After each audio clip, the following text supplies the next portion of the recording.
If you're at the point in your engineering career where you're thinking, should I continue down the IC track, keep being an individual contributor and grow to, principal staff levels, or should I switch over to the people track and become a manager? Then this episode is exactly for you. Today, I'm going to be sharing with you the pros and cons of my experience as an IC and a manager. I've been thinking about that a lot because I've also been having a lot of these conversations, both with folks on my team, people who come to me through coaching, where especially around that like 5 year mark, you start to ask yourself that question of like, what comes next for me? So this is, me giving you all the tea about my experience so far on both tracks. Anyways, welcome to yet another Come Check With Us episode. My name is Ibukun, Itimi, your host, and I'm an engineering lead and a career coach, and basically someone who's been navigating the ups and downs of building a tech career for the past decade. And I'm here to share all of that with you so you don't make the same mistakes that I did.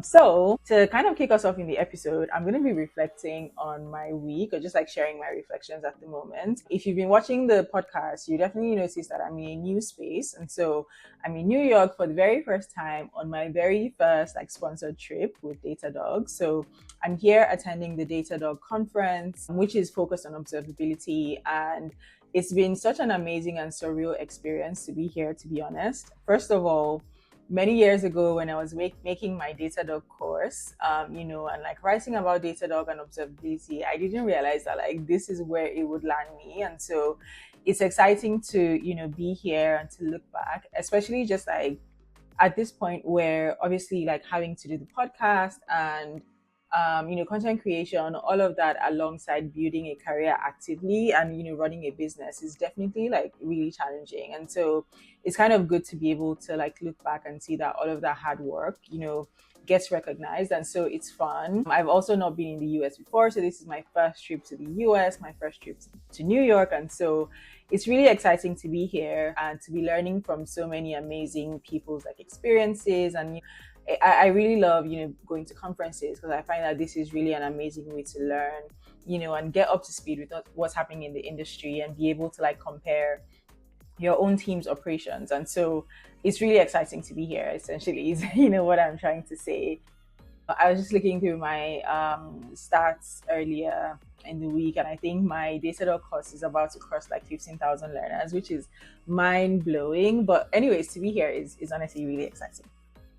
So my, I guess, takeaway from this week is just like to keep doing what you're doing, like find things that you enjoy. I've done all of these things because I love to share. I love to, learn in a community. I love to demystify things. And so even when it feels like it's not going as planned, definitely, keep going, knowing that like God and the universe are just like waiting around the corner to, bring you all the good things that will come with the work that you're doing. But anyways, so let's get into the episode. IC versus engineering management or like people management. What has been my experience? So I'm going to start off with the IC track. And so I started out my career as a backend engineer, and I think I did that for about a year before switching to DevOps, and then before like focusing more on observability. And in the first like 5 years of my career, like these are some of the things that I loved about being an IC, especially as I've kind of like, had the chance to kind of compare both side by side. The first thing is that you get a lot of immediate gratification as an engineer. And I know that engineers hearing this will probably like want to kill me because there are definitely some issues that you battle with for like months. But hear me out. It's definitely like really rewarding to be able to like write code, ship it to production, see it live or build infrastructure. So I remember when I was joining Paystack, they asked me to like write I think it was just like a short write-up about myself and, just like an intro to the company. And I remember saying that I found that, infrastructure was like an art. Cause I remember like the days of like sitting down, I think just before I joined Paystack, I had this like freelance project where I was going to deploy a few services, to AWS. And I essentially had to like learn, the networking piece, like setting up the VPC, setting up the, connection, setting up like the internet gateways and trying to figure out like, how do you go from like bare bones, like AWS cloud account to like deploying services that can actually communicate with each other and that can be accessed and like fixing up, the CI/CD. And there's something about just like tinkering with infrastructure, tinkering with code and actually seeing something being done, like whether that is in your console or, deploying to production. There's a lot of like immediate gratification that you get from the work that you do as an engineer. And that's something that I actually miss compared to like the management track, like which we'll get to. The second thing that I think is a pro of being an engineer is that you get a lot of focus time, especially if you're an introvert and you don't like speaking to people or being in a lot of meetings. You get a lot of time to just like sit down, focus on your work. You get like extended like periods of silence where you're just like building and writing code. And honestly, I miss that so much. So I think there's definitely a lot of focus time that you get to just be able to like heads down and solve problems, which is, is something that is required of the job, right? Because like there's a lot of hard challenges that you're trying to solve, and you can only do that like when you have enough time to pay attention to it. And so that's one thing that I find is a pro of, the IC track. The third thing would be like a clearer career path, right? I think for the most part, like most of your career as an IC, there is a clear trajectory that you're on. Like you go from junior to like mid to senior before you start getting to like staff and principal levels. I know that like staff and principal are not as straightforward, but for the first part of your career, you essentially can say, okay, so from junior to senior, you're going from just like focusing on like features to focusing on projects, or like tasks, focusing on projects to leading like cross-functional projects. There is that very clear trajectory that you get, and you get to kind of go, I would say, like 3 4 levels before you get to a career level. And a career level is one where you're not necessarily expected to progress or be promoted to the next level. Like you can be there and get like, merit like rewards, or like you can get exceeds expectations or whatever, and not necessarily expect to be promoted. But you have like enough time in your career to kind of like see that steady progression and see that like steady growth. And I think the path is a lot clearer of like what you own as a more junior engineer compared to or like what the expectations are as a more junior engineer compared to like the more senior engineers, right? So I would say that there's that clear career path that you get as an IC. The last thing that I will talk about is that technology is like mostly straightforward, right? Like computers respond to commands for the most part, and so you learn the command and then the computer understands you. So there's definitely that like and I'm not kind of trying to like reduce like the complexity that comes with like being an engineer, but there's definitely that like straightforwardness of just like I write a command and this is what happens. I write this command in my Linux, like this is what I'm expecting to happen. Or I write this piece of code, or I click these things on like the AWS console and like this is what I'm expecting to happen. So there's a bit of like, that when, there are problems with, that when there are problems with like your technology, it's really just about finding, what is the right like command that I should be giving, like what is the right piece of code to write, or like, what is the right connection to have. Even though there's a lot of complexity there is that like solitude in knowing that compared to people, like technology can be a bit more, I would say like garbage in, garbage out, right? Now, so these are things that I genuinely miss sometimes, about being an IC for sure. And then I will talk about like the con of being an IC. So the one thing that I don't necessarily miss is the fact that your brain has to always be on. Like it can come to you in the middle of the night in a dream, and you're just like, this is the solution to the problem that I have, and I have to try it out right now. And so especially when you have like these challenging problems that you're trying to solve, it can be really like, it can stay with you the whole day, literally like you're in the shower thinking like, how am I going to like make this thing work. You're not really able to like step away from work, because it's like, yes, you can be off and then doing something different, but then once the idea comes, right? Like you kind of have to switch back to that mode of, okay, I'm trying to solve a problem here. It's really good, to be able to like take breaks, because I feel like obviously when you're fixated on problems, it's hard to like find creative solutions. But the honest truth is that even in that break, there is a chance that you have to kind of switch back to work mode, or switch back to like coding mode, right? So there's definitely that challenge of not being able to switch off. And for me, this was one of the things that made it easy to like, I guess, walk away from that being like my core focus. Because at the point where I started to like ask myself, okay, do I want to like actually keep on this like management track, or am I just like really missing like writing code to the point where I want to go back to being an engineer? I knew that like at the point in my life where I needed something that I would be able to like step away from and like, switch off. I just needed something that I would be able to like switch off from.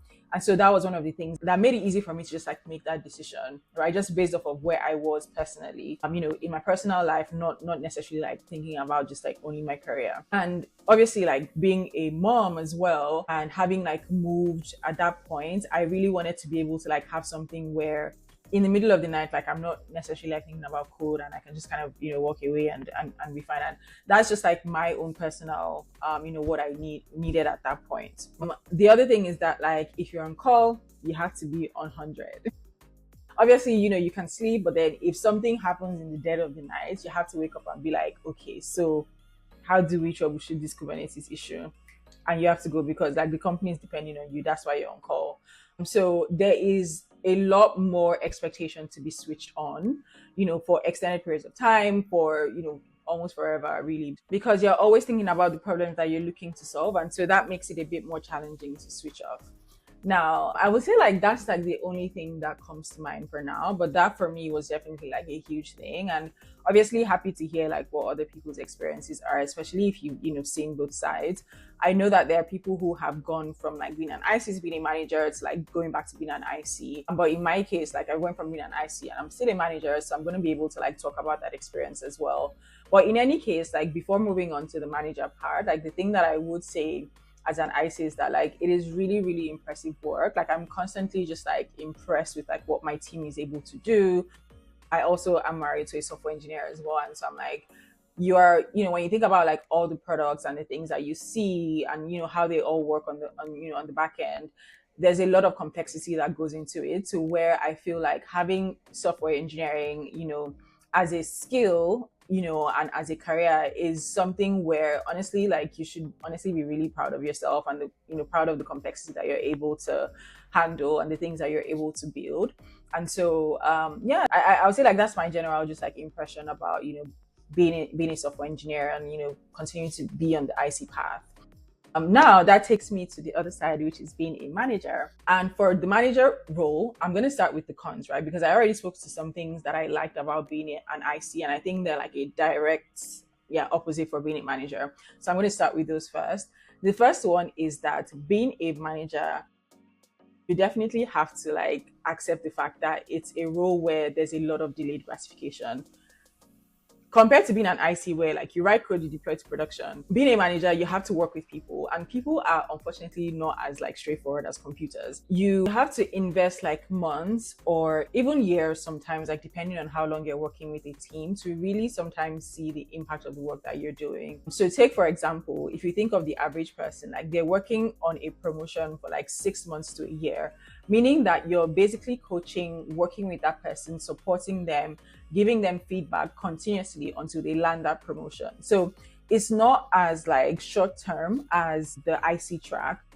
In some cases that where maybe you join a team that's a bit like dysfunctional, or that has a lot of challenges, or you have a new team, there might be quick wins that you can get. But once those quick wins are gotten, like it's literally just investing time and being patient in seeing your team grow and in seeing the people who you work with grow, right? It takes a while for you to really be able to like say that, oh, like this is the impact that I've seen that I have had on this person or on this team, because again, it's a long game, right? Like it's not something that's going to happen overnight. You're not going to build an amazing engineer or an amazing team like just like that. It's something that you have to keep doing.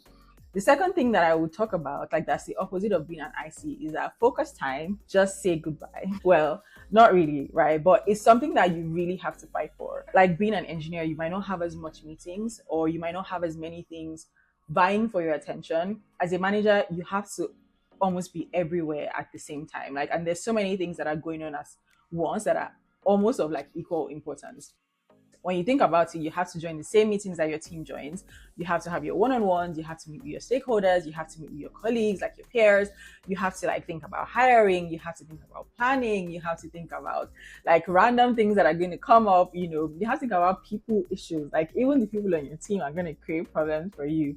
Or are going to have challenges that you have to like work with them on. So there are so many things, and you can't say, oh, I know you're having a meltdown, but like just like relax, because in 1 month I'll come and attend to you because this is planning month. No, you have to like attend to that thing. Or if someone in your team quits, you have to put in a request for a backfill and start up a hiring process, even if you're in the middle of planning or even if you're in the middle of performance review. So there's a lot that you have to do at once. And so it's very challenging to have like focus time. One of the things that has really worked for me is just like being really ruthless about like how I'm timing things. So I try to leave enough time for myself in the morning to like really focus on the things that that I need to do like quietly, or that I need heads down time for. Because when you think about it, like beyond those meetings, you need to be able to like fulfill the things that your team are asking for in their one-on-one. So if you don't have the focus time, how are you going to be able to do that? You need to be able to like think about longer term. You need to be able to think about, okay, what is the focus of my team moving forward? Like there's so many things that you need to think about beyond just like attending these meetings. And so that focus time, even though it's hard to get, is really, really important as a manager. Now, the next thing that I will talk about, which again is a direct opposite of the IC track, is that career progression depends on business needs. So with an IC, you go from like junior to mid to senior. For the most part, like there's like a clear, you do this, you grow in scope, you land the next level. That doesn't necessarily have to be the case, or that's not always the case for managers, because if you're a more junior engineer or entry level engineer, if there's no business scope where maybe you need to like take on more things, more scope, or more teams, or more reports, you might not necessarily have the business case to move to the next level, even if you are an amazing engineering manager. So it doesn't necessarily mean that you're not doing your role or you're not doing your job. It's just that there's actually no room for you to grow in that way. And so that's something where even as early as like junior, like I would say like mid-level engineering manager, you're probably at a career level where you might not necessarily progress unless there is business context. Now, it doesn't mean that you can like grow in skills. It doesn't mean that like there are not things that you can do to grow as a person. But for the most part, like when it comes to promotions, there are less roles and like more people, right? So there's only so many like senior managers, there's only so many like directors, there's only so many VPs. And so it means that you might end up on one level for a long period of time. So if this is something that's really important to you, it's just something to like think about, that as a manager, the progression might not be as clear in terms of levels, but in terms of skills, there's definitely like a lot that you can do to continue to improve as a people manager. Now, to the pros of being a manager, because as much as there are challenges, I personally really love being a manager. And so these are some of the things that I think about that make me, really grateful for the role that I have. The first thing is that you're an impact multiplier. Think about what you can do as an IC and as like someone who's just like focused on their work, compared to like what you can do when you're, working with your team and kind of helping them grow in different ways. When you think about like when I think about being a manager, I think about it as like being responsible for like each and every person's career development, right? And for me, it's about really like connecting with them as people. So like when I come to like one-on-ones, like I have these like little conversations that I have with different members of my team. Like some of them, like we catch up on like our kids and how they're doing on all the milestones. Some of them we talk about like wedding plans. Some of them we talk about like what they're up to on the weekends. Like there's just like little conversations that you have that build that connection with people, and then that give you the, I guess, like credibility for them to like start to like trust you as their manager, someone that they can talk to, and then somebody that they can listen to. And because like you've gone through that like path of like obviously junior to like more senior engineer, and then like switching over to the people path, there's a lot of like wisdom and advice and context that you can share with them to grow. And I absolutely love that. Like I love, that's one of the reasons why I started doing one-on-one coaching, because I'm like, I just love being able to like see an engineer, like meet with them and like start being their, work with them as a manager or their coach and see their potential, and then actually see them fulfill that. Honestly, top 10, feeling for me, for sure. So I really love that I'm able to like influence people. I really love that like I'm able to do beyond just like what I would have achieved as an individual contributor, and really see the influence that I can have on like 6, 10, 20 people's careers. The other thing that I love is that you get to go wide. So as an IC, for the most part of your career, you might be going deep in the domain that you're working in. So maybe like for example, like when I transitioned into like observability, like my goal as an IC was to like continue to learn and build my skills as an observability engineer. or like a platform engineer. But with being a manager, you're able to go a bit wider, because as you go up in your career, like the idea is that, like, you're able to take the things that you learn from building a specific type of team and then like replicate that across other teams, right? So in my own case, I've worked with like observability teams, like storage, networking, compute. So I'm able to kind of see like what are the commonalities, what are the things that should be the same, what are the things that should be different, what are the different domains, and how can I grow in those domains so that I can influence my team and set the direction and vision for my team. And so for me, that's something that I personally enjoy, to kind of be able to like understand the breadth of the platform space and be able to like, I guess, impact and influence any of the teams within that space. The other thing that I really love, or the next thing that I will talk about, is you get to build systems. Now, with building systems, I love like a good process because I like to think about efficiency. I like to think about the things that can be repeated. But one of the things that I also, like about this is that it's kind of a balance between thinking about systems and efficiency and thinking about like the art of like managing people. Because as I said, like with computers, like you give a command, it does it. Like human beings don't work that way, in case you didn't know. So you kind of have this like good balance of like, you're thinking about processes. So like in my own case, like maybe how do we plan, how do we like do onboarding, how do we handle incidents, how do we like think about like output and like productivity. And then on the other hand, like I'm also thinking about like the individual and how to work with them and how to kind of like influence them so that the systems work for them. And so that's something that I genuinely enjoy, and like I like kind of like the dance between like these two worlds. So I think that would be like my rundown of like the different paths. The next thing that I will talk about is like, how do these paths actually converge? Because as much as they are very different, there gets to a point, especially in the more senior stages, where you start to have like similar expectations, because as you grow, as an IC, you start to think about like leadership. Even as a staff or principal engineer, you're thinking about the direction that the team should be going. So you're actually working with your manager on like vision setting and like creating the roadmap and figuring out what the team should be doing. And in those conversations, you start to think about like, okay, who on the team is the right person to like work on this? And you bring like your technical smarts, like your manager brings their people smarts, and you guys can kind of like work together to build a well-functioning team. And so even if I have these conversations with like engineers where they're like, oh, I don't think I'll be a good leader, so like I don't want to be a people manager. And I'm like, I hate to break it to you, but even as a tech lead or even as an IC, you still have like these people leadership responsibilities. The difference that I like to like explain to people is that with tech, with tech leadership, you're thinking about like the business and the team goals, and maybe like matching that to people's like career development and what they can do and their capabilities. But with being a people manager, you also care about like their emotional well-being, right? So they need to kind of like, you need to care about how they show up as people to be able to do their best work. But again, everything still boils down to leadership. It still boils down to like mentorship, like influencing the team's direction, getting like collaboration between teams. So you kind of have to like start thinking beyond just like the tech to what are the business goals and how can you support it. And so even if you find yourself down that like IC track and wanting to stick to that, there comes a time, and I like to have people like think about this early, is what are some of the leadership skills that I should be building to kind of future proof my career. And things like collaboration, communication, knowing how to like get stakeholder buy-in, knowing how to influence people and like advocate for the things that you believe in. Those are things that you need to like build, whether you are going on the IC or the people track. And so as much as I would love to say that technical folks end up just like sitting with their code and like their laptops in one corner for the rest of their careers, unfortunately that's not the case. Yeah, but in any case, like if this is something that you start thinking about early enough, it's something that you would have had enough time to like really build up and hone throughout your career, so that when you get to the point of making that decision of like IC versus people, you're pretty much prepared to go down any track. And the thing that I would say finally is that honestly, you can always go back. There's nothing wrong with being an IC, going into being, engineering, being an engineering manager, and then going back to being an IC. If anything, you've just built up like more skills and expanded your perspective and context to where you can even be a more impactful IC. And same, you can always go in between both tracks, depending on where you are personally and your own goals, which I think is something that we'll talk about in our next episode.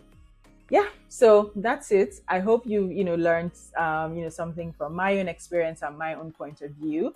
It's been fun, kind of just like talking through the different experiences that I've had. And I'll put it out there to say that there's no right or wrong path. It all depends on like what you want, what your goals are, and what you're looking to achieve in your career. But yeah, let me know what your thoughts are in the comments. Looking forward to like chatting and seeing what your experience is on both sides of the coin, or on either side of the coin. But yeah, if you enjoyed this episode, do me a favor, please follow and subscribe. Come Tech with us. Definitely, leave a rating on the podcast platform that you're listening to. So whether Spotify, Apple Music, and you can watch the full video on YouTube as well if you want to see my face. And then you can also follow us on Instagram and on LinkedIn. I'm going to leave all the links in the comments. And one thing that, I really want to be able to do with the podcast is connect with you all. So send me a DM on any platform or send me an email at hello@comtechwithus.com. If you have any questions that you would like me to answer on the podcast, or if you're interested in one-on-one coaching. Thanks again for tuning in, and I hope you have a wonderful week. Bye. See you next week.